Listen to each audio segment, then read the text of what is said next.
tehtävissä, montas punaista on 4. Pöydällä on tehtävissä 99 pistettä.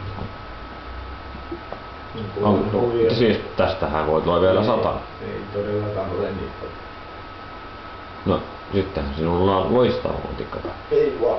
Siellä on 49 pistettä oli siinä vaiheessa, kun oli 4 punaista pöydällä. Täytyypä pistää muistutuksen. Jos tekee mustaa, niin jokaisen punaisen ja...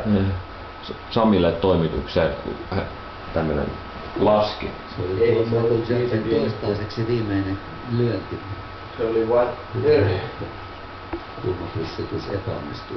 Tosiaan, jos tekee jokaisen punaisen jälkeen mustaa, niin maksimi piste 41. En voi muuta kuin sanoa, että uskon Roniin. Jos Ronilla nyt muutama varma lyö, niin saa tähän alle, niin aivan loistava. Hän on kyllä ennakkosuosikki voittamaan tämän pelin. Maaginen kosketusta näin. Siitä pinkiltä. Ja jos joutuu ottamaan resti joku pelaaja oikeakätinen, niin mikä siinä Roni heittääkin vasempaan koulaan kepin ja säkittää pallon. Ja muina miehinä vaan.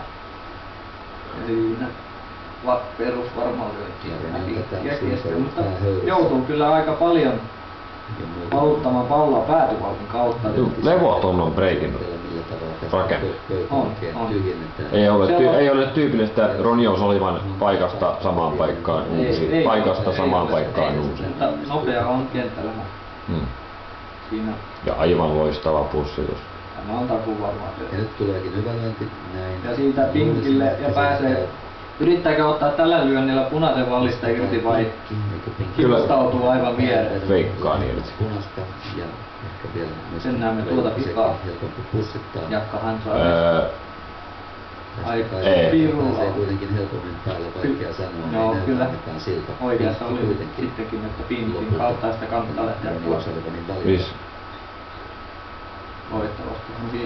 Ei ole helppo lyönti tämä. Aivan. Hieman pomppaali. Oulusta on aivan ei ole näin väärillä, on sentin. Kyllä tämä pitäisi mennä helposti. No ei helposti mennyt, mutta... Kyllä kiristelikö? Joo, siellä se pyöri vähän kuin häpyi huulilla, mutta toisaalta oli se sopivaa oli Forssin lyönnistä ja tämä oli taas Englantia. Että jos olisi hieman kovempi lyönti ollut, niin ei olisi mennyt. Mutta tämä on, väittäisin, että tämä on ratkaisu, tämä peli. Murtunut. Kyllä.